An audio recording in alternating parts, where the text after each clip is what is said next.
Hello everyone, it's Victor speaking, and I'm here today to discuss the fifth house.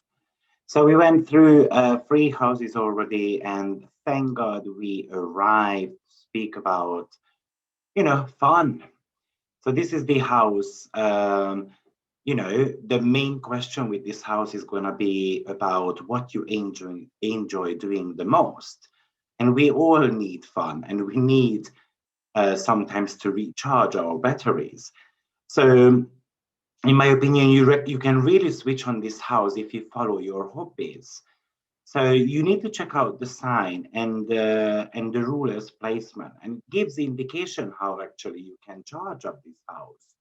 So let's imagine that you've got the ruler of the fifth house in the sign of Leo. Then maybe it's good for you to go to theater or nice restaurants or even on holidays.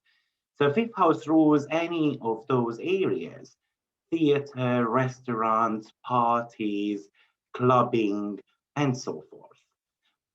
It is a house of being alive. So, in my opinion, this could be a source of what makes us want to live.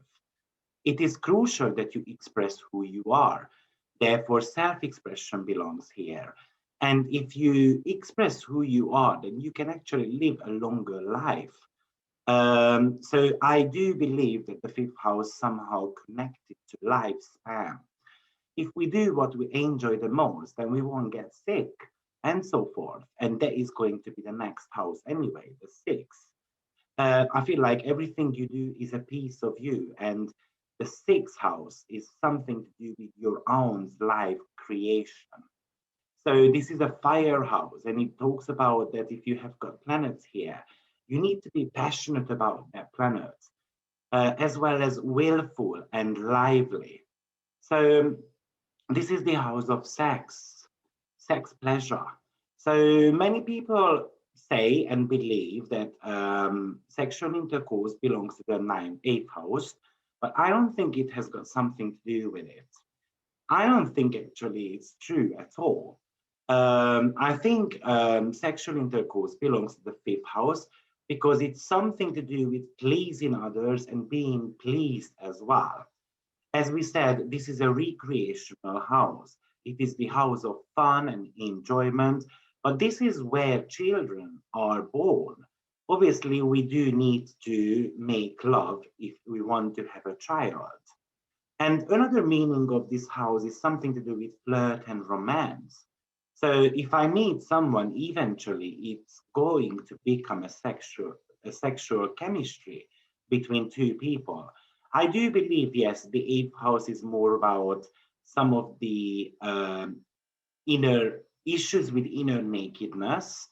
Because let's not forget, we spoke about the second house, which is all about self worth. So the opposite house is something which is blocking my self worth. And yes, some of the sexual content might belong here. But I think it's just more about intimacy, but not on a physical level. Um, Love affairs and romance are also described by the fifth house. And in it, the sex is perceived as a recreational activity, a game, an exercise that keeps your mind and body alive and fit and healthy. So, who doesn't want to go out sometimes and having a good laugh? So, romantic relationship, flirting, meeting new people, getting enthusiastic about something, fooling around, falling in love are all these a subject of this house.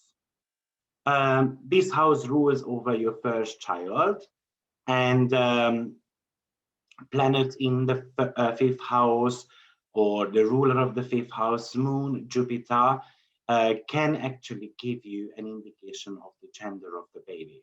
But that's another topic. I believe I've already done a video on that, so just make a little bit of a research on my channel. I also believe that the fifth house is something to do with your childhood experiences.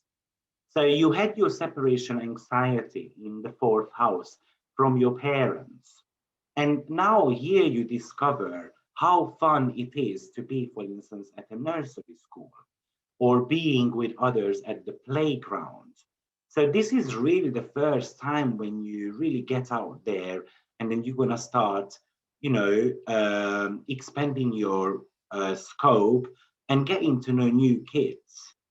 So by switching on your fifth house, I feel like actually you can sort out some of your houses.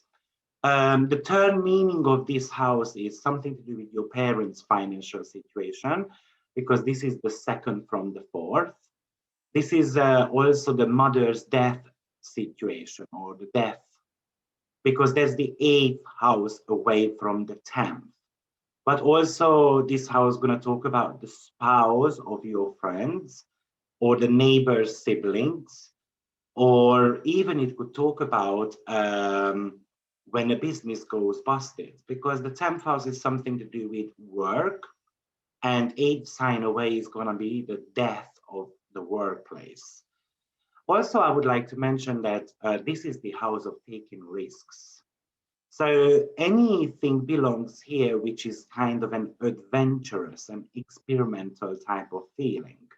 So even, they say that if you don't take risk, there is no, what do we say in English? There is no joy without taking any risk. So you're gonna have to take risks in life in order for you to succeed something.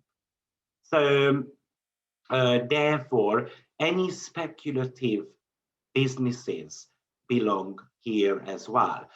I have forgotten to mention something to do with the fertility and the fertility matters, because this house is a small segment of how to check whether someone is fertile or barren.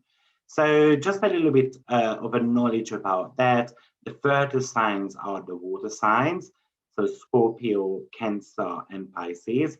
And the barren signs are Gemini, Virgo, and Leo. Now, don't be alarmed if you have got one of those on the cusp. It's a little bit more complicated to check as well. By the way, fifth house is the symbol of your first pregnancy, and the second child is going to be represented by your seventh house, the third one by the ninth, and so forth. So the fifth house is something to do with the society, joy, and social sensitiveness. It has got something to do with your taste, your imaginations, but also this is your talents. So this is a very much of an artistic house. It could also indicate something, if you have got planets in there, what type of artistic abilities you have got. This is also the house of sport, but sports which you do for fun rather than on a professional level, because that might be more about a career, which is going to be the 10th house. This is where you can connect material pleasures such as music, dance, games, opera, sports, fun, entertainment, and so forth. Yes, so in mundane astrology, fifth house is going to be very similar. So it's going to be talking about recreational events, gatherings, and locations, often prominent in sporting events and celebrity gatherings as well, because this is a Leo energy, and Leo is all about the ones who want to shine. So actually, fifth house rules the entertainment industry, as well as the celebrities of the country or the city. So also, as I said, fifth house rules children. So the children of the country and city also are under the rulership of this house. Now, from a medical point of view, fifth house is, when it comes to body parts, it rules your back, spine, heart, something to do with anxiety, bone marrow, and your spleen as well.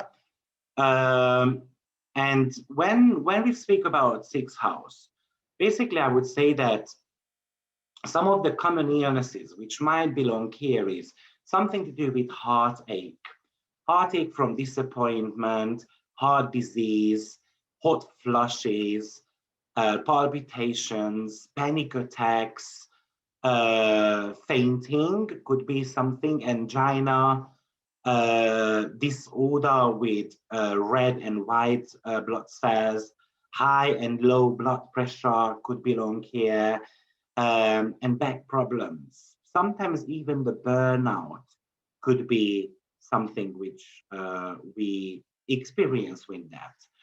The burnout is because you are not doing what you are meant to be doing, right? You are not really happy with the way you live your life. And the fifth house is not the greatest at asking for help. And the more planets you've got in the fifth house, the more you're prone to burn out. So it's important that you take time out and rest when you can. Yes, so I would say that in medical fields, the blood pressure is going to be a very good marker of your general health. So pretty much that's what the fifth house is. So I'm gonna give you an example. So let's imagine that you've got a Gemini house cusp on the fifth, and maybe you've got moon in there. So as I said, fifth house can really much indicate, it can give you a description of your children. So moon, for instance, would be indicating that you're gonna have a girl. However, Gemini is a masculine sign, so it's a little bit of a tricky one. It's a lot longer to examine that. Now, because Gemini is something which is playful, so it could indicate that your child is going to be playful. But Gemini is also the sign of curiosity. So it might be an indication that you will love to explore some moon-related activities, such as, for instance, going to a restaurant, or maybe sitting near water, or walking on the beach, and so forth. The fifth house is, as we said, very much about sexual interactions, romance, and flirt. So maybe your heart desire, moon, is to connect someone on a communication intellectual level, which is Gemini.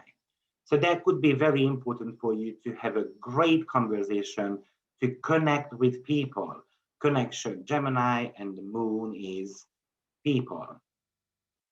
Okay, so I hope you have enjoyed this short video about the fifth house, and we will be seeing each other soon with the sixth house meaning. Thank you very much for your attention. Don't forget to press like and, ring the notification bell, share the video with others so I can come up with even more exciting content. Have a blessed week, everyone. Take care. Bye-bye.